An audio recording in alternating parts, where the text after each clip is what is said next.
Hello दोस्तों, जय हिंद, वंदे मातरम। स्वागत है आप सभी का आपके अपने चैनल मनोज सर में। मैं हूं गौरव सिंह और मैं आपके सामने लेकर आया हूं आज फिजिक्स क्लास 12 चैप्टर नंबर 2, जिसका नाम है विद्युत फ्लक्स तथा गॉस की प्रमेय। और आज दोस्तों हम इसमें लेकर आए हैं पार्ट नंबर 2, क्योंकि पार्ट नंबर 1 हमने आपको पहले कराया है। दोस्तों अगर आपने वो वीडियो नहीं देखी हमारी तो आप एक काम करें, जो डिस्क्रिप्शन में लिंक दे रखा है आप उस पर क्लिक करके आप हमारे वो वीडियोज भी देख सकते हैं। ठीक है दोस्तों, तो चलिए देखिए करते हैं हम शुरू। आज जो हमारा टॉपिक है इसमें है गॉस की प्रमेय। गॉस की प्रमेय दोस्तों, गॉस की प्रमेय क्या है पहले आप इसको समझिए ढंग से। अब अगर आपने ये समझ लिया गॉस की प्रमेय है क्या, फिर हम उसकी करेंगे उत्पत्ति। तो गॉस की प्रमेय को समझने के लिए हम क्या करते हैं दोस्तों, सबसे पहले हम इसमें एक पृष्ठ ले लेते हैं। ये बंद पृष्ठ है दोस्तों कोई एक, और इसका है केंद्र O, और इस केंद्र O पर रखा है प्लस Q आवेश। ठीक है दोस्तों, यहां पर प्लस Q आवेश रखा हुआ है। और देखिए दोस्तों, मुझे इस पृष्ठ से गुजरने वाला कुल विद्युत फ्लक्स निकालना है। तो गॉस ने क्या बताया था, गॉस के अनुसार क्या है, गॉस की प्रमेय क्या है, देखिए कि किसी भी पृष्ठ से होकर गुजरने वाला कुल विद्युत फ्लक्स सदैव बंद पृष्ठ के अंदर रखे कुल आवेश, कितना आवेश दोस्तों, Q, इसका 1/ε0 गुना होता है। और दोस्तों यही है गॉस की प्रमेय, जिसको हम ऐसा भी लिख सकते हैं Q/ε0। तो दोस्तों यही है गॉस की प्रमेय। आई थिंक आपको समझ में आई होगी। दोबारा सुन लीजिए, मैं आपको फिर से बता रहा हूं। किसी बंद पृष्ठ से होकर गुजरने वाला संपूर्ण विद्युत फ्लक्स फाई पृष्ठ के अंदर रखे कुल आवेश Q का 1/ε0 गुना होता है, अर्थात फाई बराबर Q/ε0। और यही हमको आज क्या करना है दोस्तों, सिद्ध करना है। तो मान लीजिए हमारा कोई एक बंद पृष्ठ है और इस पर मैंने एक छोटा सा, पहले हम क्या करेंगे दोस्तों, इस छोटे सा खंड ले लेते हैं, अल्पखंड। और मान लीजिए क्या है, DA अल्पखंड है। पहले हम क्या करेंगे, इस अल्पखंड से होकर गुजरने वाला फ्लक्स निकालेंगे, क्योंकि हमें क्या करना है दोस्तों, हमें तो पूरे पृष्ठ से गुजरने वाला फ्लक्स चाहिए। तो हम क्या करेंगे, पहले छोटे से इस खंड की वजह से फ्लक्स निकाल देंगे और फिर उसका इंटीग्रेशन करके हम पूरे पृष्ठ से गुजरने वाला विद्युत फ्लक्स आराम से निकाल सकते हैं दोस्तों। तो इंटीग्रेशन मेथड से हम ये निकाल सकते हैं। इस चीज को मैं ऊपर लिख देता हूं दोस्तों, क्योंकि ये हमें क्या करना है, सिद्ध करना है कि फाई बराबर आपको Q/ε0 लाना है, और यही हमको उत्पत्ति करनी है। तो देखिए दोस्तों, हम क्या करेंगे, उत्पत्ति कैसे करेंगे, इसकी उत्पत्ति देखिए, समझने की कोशिश करेंगे। मान लीजिए हमने एक छोटा सा खंड ले लिया, अल्पखंड DA, ठीक है दोस्तों, और इस पर हमने ले लिया एक बिंदु P, और ये जो बिंदु P है दोस्तों कितना है, r दूरी पर है।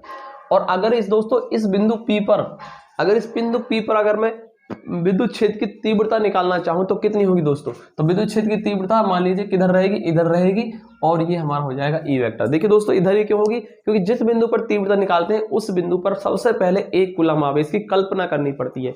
तो मान लीजिए यहाँ पर एक कूलम धनावेश रखा है और प्लस प्लस में होगा प्रतिकर्षण बल, और जो बल की दिशा होती है ना एक कूलम धनावेश पर, वही होती है दोस्तों तीव्रता की दिशा, और तीव्रता की दिशा हमारे हिसाब से इधर आएगी। ठीक है दोस्तों, अब देखिए हम इसको करेंगे क्या, इसमें सबसे पहले हम इसको क्या करेंगे, इसको इससे मिला देंगे और इसको इसके मिला देंगे दोस्तों, क्योंकि हमारा पृष्ठ कैसा, ठोस है, ये ठोस गोला है। ठीक है दोस्तों, कैसा है, ठोस है हमारा।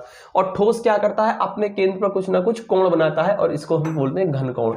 तो दोस्तों ये जो ठोस टुकड़ा है ना, ये DA सूक्ष्म खंड, ये क्या करेगा, इस बिंदु O पर क्या बनाएगा, एक कोण बनाएगा जिसको हम कहते हैं घन कोण, और ये रहेगा हमारा d ओमेगा। ठीक है दोस्तों, अब देखिए इस पर हम क्या खींचेंगे, एक क्षेत्रफल सदिश भी खींच लेते हैं। तो ये DA इसका अल्पखंड है, ये क्या करेगा, इस पर एक लंब डाल दीजिए आप इस तरीके से। तो मैंने एक लंब डाल दिया है, और यही हो जाएगा दोस्तों DA वेक्टर, अर्थात क्षेत्रफल सदिश हो जाएगा ये। और दोस्तों इसके बीच में जो एंगल बन रहा है ना, इस एंगल को हम ले लेते हैं क्या दोस्तों, इसको ले लेते हैं हम थीटा एंगल।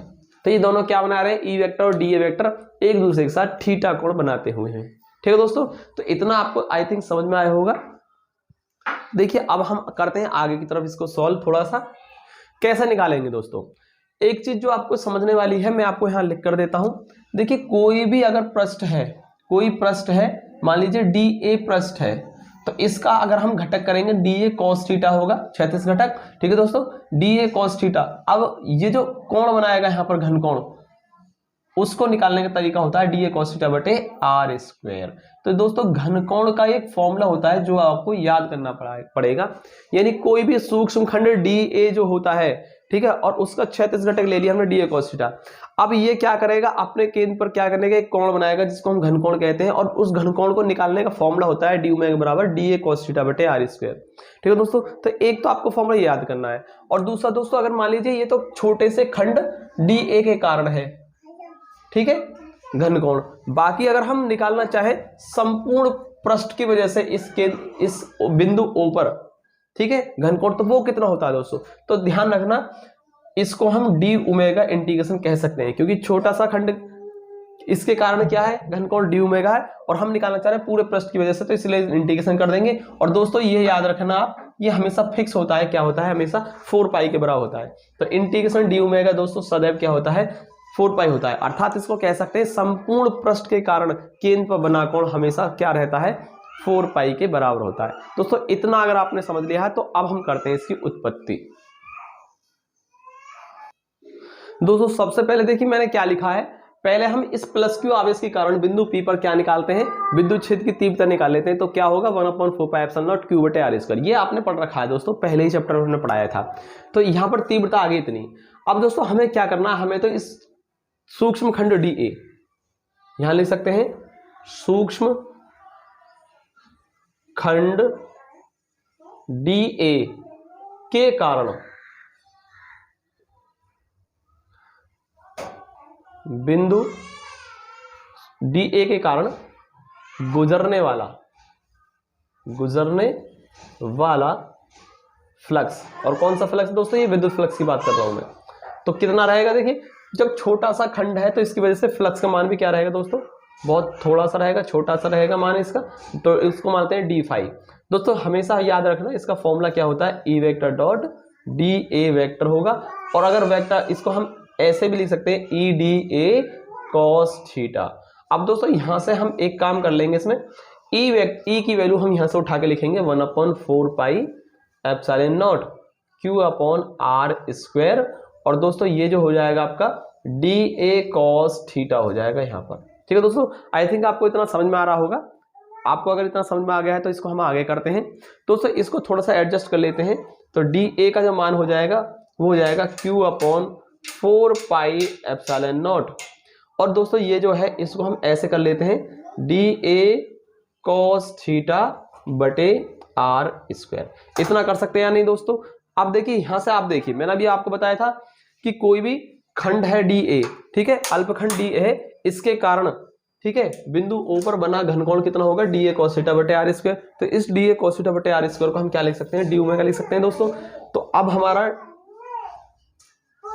d फाई का जो मान आया दोस्तों वो कितना आ गया, देखिए d फाई का जो मान आया है वो कितना आ गया, q upon 4 pi epsilon not, और ये क्या है दोस्तों d ओमेगा, तो इसकी जगह हम क्या लिख सकते हैं, d ओमेगा लिख सकते हैं। ओके दोस्तों, इतना आपको समझ में आ रहा होगा।